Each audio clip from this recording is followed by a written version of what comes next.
Having trouble with a stuck SIM card in your Optus modem? Don't worry, this video will guide you through the most common solutions. First, let's understand why this happens.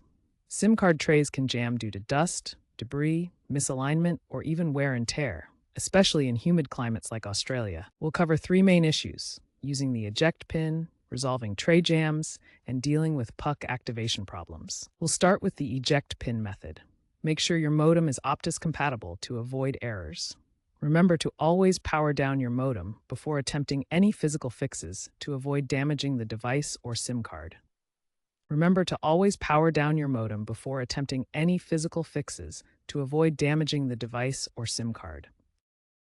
For the eject pin method, grab a straightened paper clip or the SIM eject tool that came with your modem. Gently insert it into the pinhole on the modem's side or bottom. Apply even pressure until the tray releases. If that doesn't work, you likely have a tray jam. Power off the modem.